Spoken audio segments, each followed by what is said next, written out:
Hello guys, welcome back to my channel. आज हम बात करने वाले हैं demons of the shadow realm के एपिसोड 3 की। एपिसोड की शुरुआत होती है एक रेस्ट स्टॉप से, जहां धीरा अपनी गाड़ी रोकता है। हाना यूरू के लिए नए कपड़े और खाना लेकर आती है, क्योंकि उसके गांव वाले कपड़े उसे बाकी लोगों से अलग दिखा रहे थे। यूरू पहली बार इतने अलग कपड़े और पैक किया हुआ खाना देख रहा होता है। उसके लिए ये सब किसी सपने जैसा होता है। जब वह राइस बॉल्स खाता है तो उसे अपनी बहन आशा याद आती है। वह सोचता है कि काश उसकी बहन भी ऐसा खाना खा पाती। इस छोटे से सीन में साफ दिखता है कि चाहे दुनिया कितनी भी बदल जाए, यूरू के मन में सबसे ज्यादा चिंता अपनी बहन की ही है। दूसरी तरफ लेफ्ट और राइट कार के ऊपर बैठे रहते हैं। वे इस मॉडर्न दुनिया को देखकर लगातार हैरान हो रहे होते हैं। उनके लिए कार किसी घोड़े जैसी चीज है। जब हाना और धीरा अंदर चले जाते हैं, तब भी वे यूरू के पास ही रुकते हैं, क्योंकि उनका काम अपने नए मास्टर की रक्षा करना है। मॉल के अंदर धीरा और हाना भविष्य की प्लानिंग करते हैं। धीरा कहता है कि यूरू को छुपाकर रखना आसान नहीं होगा। कागेमोरी क्लैन और दूसरे लोग कभी भी उन्हें ढूंढ सकते हैं। इसलिए शहर में रहने के लिए उन्हें एक नकली परिवार की तरह रहना होगा, ताकि किसी को उन पर शक न हो। हाना इस बात पर गुस्सा हो जाती है, लेकिन वह समझती है कि यूरू की सुरक्षा सबसे जरूरी है। इसलिए वह भी इस प्लान में साथ देने के लिए तैयार हो जाती है। अब यूरू को इस नई दुनिया में ढलना सीखना होगा। इसके बाद यूरू लेफ्ट और राइट से अपने जन्म और अपनी बहन के बारे में पूछता है। तब पता चलता है कि लेफ्ट और राइट करीब 400 सालों से गांव के गेट पर मौजूद थे। उन्होंने गांव के कई राज देखे हैं। वे बताते हैं कि उन्होंने यूरू को बचपन से देखा था, लेकिन उसकी जुड़वा बहन आशा को बहुत कम देखा। फिर एक दिन उन्होंने यूरू के माता पिता को गांव छोड़कर भागते हुए देखा था। उनके हाथ में एक टोकरी थी और उस टोकरी में शायद आशा थी। यह सुनकर यूरू अंदर से टूट जाता है।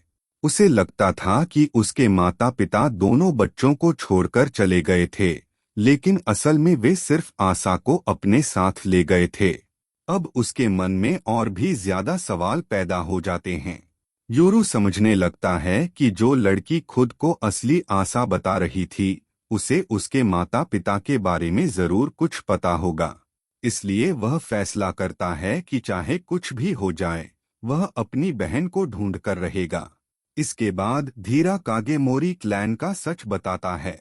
वह कहता है कि ये लोग पहले हिगाशी गांव का हिस्सा थे, लेकिन बाद में अलग होकर बाहर की दुनिया में फैल गए। अब उनके पास ताकत, नेटवर्क और डेमन यूज से सब कुछ है। तभी कहानी में एक नया और डरावना सीन आता है। एक लड़की किसी आदमी से भाग रही होती है। वह आदमी उसे मारना चाहता है, लेकिन अचानक एक भयानक डेमन प्रकट होता है और उस आदमी को खत्म कर देता है। बाद में पता चलता है कि यह सब जिन नाम के आदमी ने करवाया था। इससे साफ हो जाता है कि इस दुनिया में इंसानों और डेमन्स के बीच बहुत बड़ा खेल चल रहा है। वापस यूरू की तरफ आते हैं, जहां धीरा उसे जुड़वा बच्चों से जुड़ा एक पुराना रहस्य बताता है। वह कहता है कि जब एक लड़का और लड़की जुड़वा के रूप में खास दिन पर जन्म लेते हैं, तब दुनिया में बड़े बदलाव आते हैं। पुराने समय में भी ऐसे जुड़वा बच्चों के कारण बड़े युद्ध हुए थे। कई देशों का बंटवारा हुआ था और लाखों लोग मारे गए थे। यह सुनकर यूरू डर जाता है। उसे लगने लगता है कि शायद वह और आशा कोई श्राप हैं। लेकिन राइट उसे समझाता है कि गलती उनकी नहीं होती। असली गलती उन लोगों की होती है जो उनकी शक्तियों का गलत इस्तेमाल करना चाहते हैं। फिर पहली बार ब्रेक और सील की शक्तियों के बारे में बताया जाता है। ब्रेक ऐसी शक्ति है जो किसी भी बंद चीज को जबरदस्ती खोल सकती है, चाहे उस पर कितना भी मजबूत बैरियर क्यों न हो।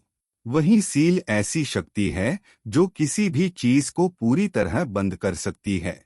धीरा को शक है कि आशा ने शायद ब्रेक की शक्ति हासिल कर ली है, लेकिन यूरू के अंदर भी एक खतरनाक क्षमता छुपी हुई है जो अभी पूरी तरह जागी नहीं है। इसके बाद धीरा हिगाशी गांव के बैरियर का सच बताता है। गांव के अंदर जाने के लिए एक खास रास्ता था जिसे सिर्फ कुछ लोग जानते थे। गलत रास्ता चुनते ही इंसान हमेशा के लिए खो सकता था। फिर यूरू की मां का फ्लैशबैक दिखाया जाता है। वह छोटे यूरू को बताती है कि उसकी दुनिया में यूरू नाम का मतलब नाइट होता है।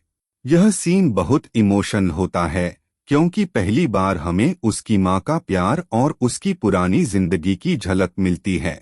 आगे एपिसोड में यूरू इस नई दुनिया की छोटी छोटी चीजें सीखता है। पहली बार वह मॉडर्न वॉशरूम, हैंड ड्रायर, ऊंची बिल्डिंग्स और शहर की तेज रोशनी देखता है। उसके लिए ये दुनिया किसी जादू जैसी है। लेफ्ट और राइट भी शहर को देखकर लगातार हैरान हो रहे होते हैं।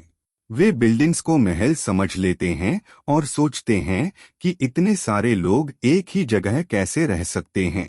लेकिन इतने लोगों के बीच भी यूरू के मन में सिर्फ एक सवाल घूम रहा होता है, आखिर उसकी बहन आसा कहाँ है। वह सोचता है कि धीरा और हाना अच्छे लोग लगते हैं, लेकिन वह अभी भी किसी पर पूरी तरह भरोसा नहीं कर सकता क्योंकि उसे लगता है कि शायद उसकी बहन के साथ जो हुआ उसके पीछे गांव के लोग या कोई और बड़ा राज छुपा है।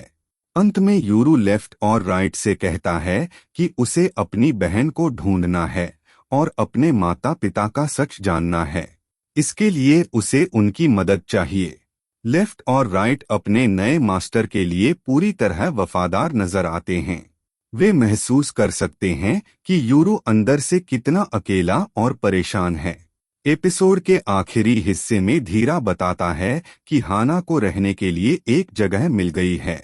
अब उन्हें कार में नहीं रहना पड़ेगा। फिर यूरू धीरा के हाथ में फोन देखकर पूछता है कि यह क्या है। धीरा उसे समझाने की कोशिश करता है कि फोन मैसेज भेजने के लिए इस्तेमाल होता है, जैसे गांव में लोग धुएं या संकेतों से संदेश भेजते थे। यूरू और लेफ्ट राइट कुछ समझने की एक्टिंग तो करते हैं, लेकिन साफ दिखता है कि उन्हें अभी भी मॉडर्न दुनिया की आधी चीजें समझ नहीं आ रही। और इसी मजेदार लेकिन रहस्यमय माहौल के साथ एपिसोड खत्म हो जाता है।